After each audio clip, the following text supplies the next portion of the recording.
Okay, here we are at Key of North Austin. 25 miles, 51 minutes, 241 watt hours per mile. Now we navigated down Anderson Mill, which turned out to be pretty good, so there you go. Okay, at the rate we're going, it may take a while to get up to that light, but there it is. We have an active school zone. This is on Anderson Mill. Come on, come on. Of course, it's a red light up ahead.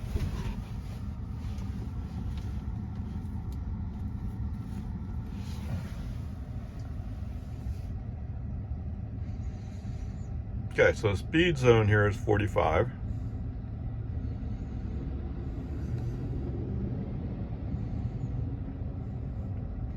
Even the tractor for construction is running faster than we are.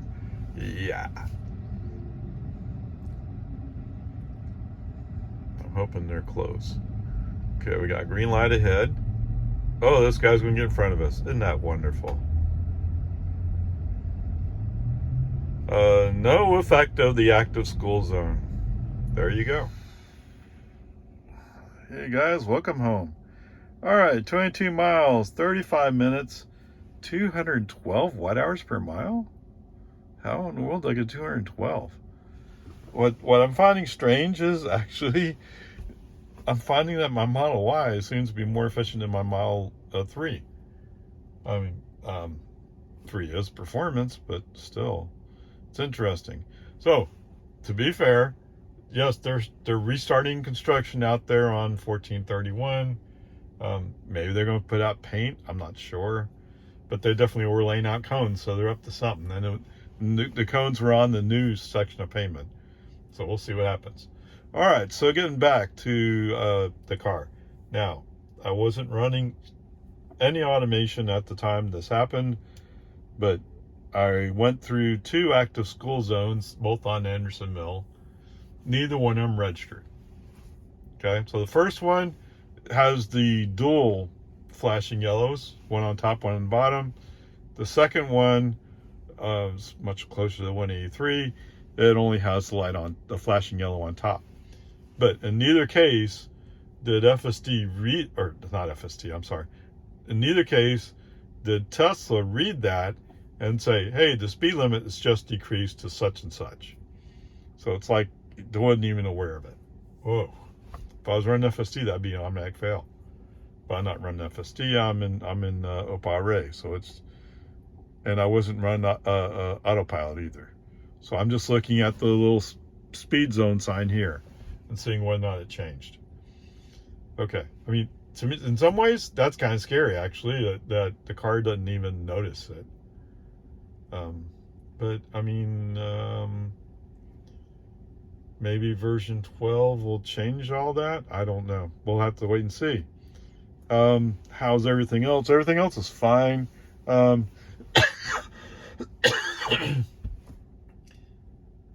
actually ran AutoPilot some of the way home as a stay between the lines, follow the lane type thing. It's great. It does have that +5 limit. So like in the magical Tesla speed zone, when you turn on the boggy Ford, where Tesla says it's 30 miles per hour, but the speed limit sign says 40. It's just a question of where the sign placement is. He limits you to 35. Okay, fine, whatever. You get through it pretty quickly. So there is that limitation. I didn't have any nags, which was interesting. In FSD, all of a sudden it's real naggy, AutoPilot, and I'm up to 8. So 2023.44.30.8.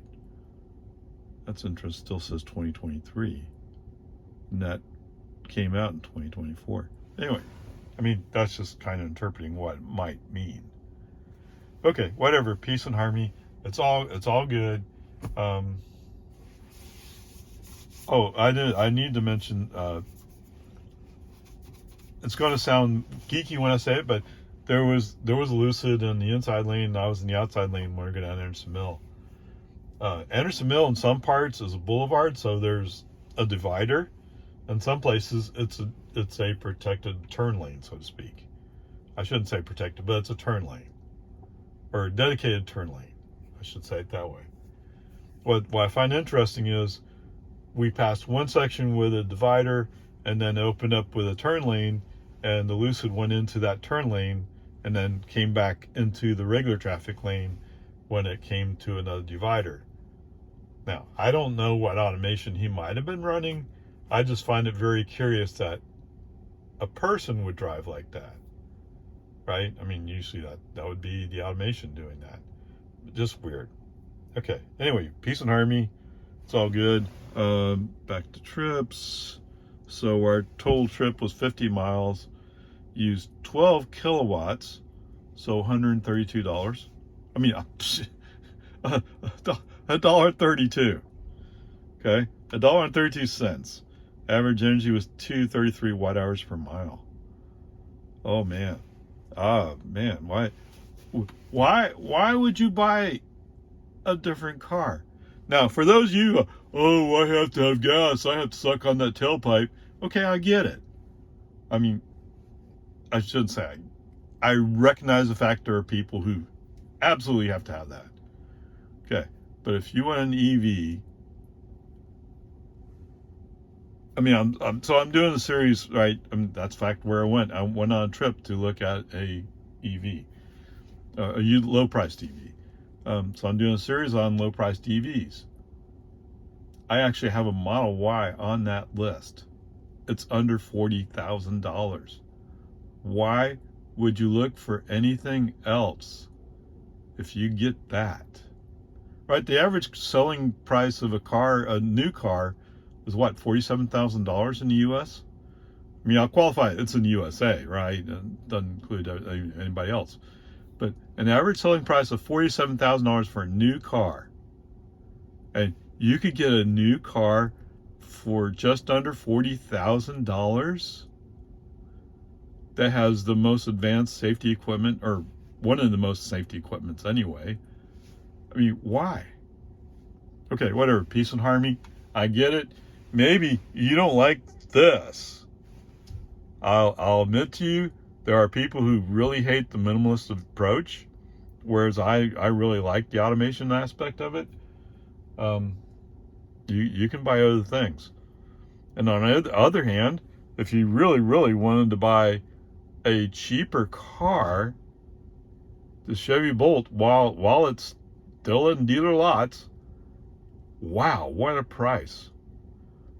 And it qualifies for a $7,500 tax credit, which it's confusing to me, but they're saying you can take that $7,500 off the top right away. If your dealer has registered with the IRS. I'm still not quite sure how all the rules apply, but in theory, you could walk into a Chevy dealer, buy that car for what I say it was, $27,000, take the $7,500 off. Actually, it was going to come under $20,000. That's in Texas. Yes. Hey, in Texas, yes. They love EVs so much, if you buy a new EV, they'll add a $400 sales tax onto it for you. And when you go renew your registration every year, they add a $200 sales tax.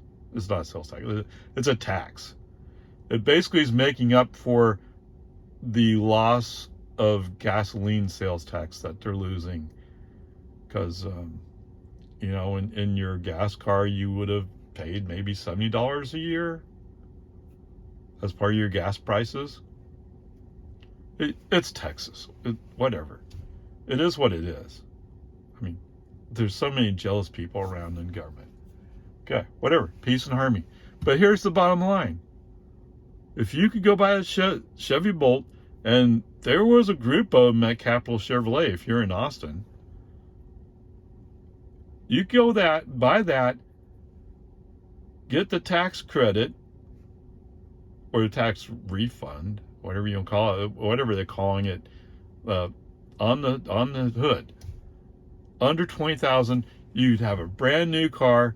Now, it's just like any other cheap GM car. I mean, a low-priced GM car, however you want to say it, right? It's the same kind of build quality stuff. But wow, what a bargain. Anyway, whatever, peace and harmony. Yeah, back to this car.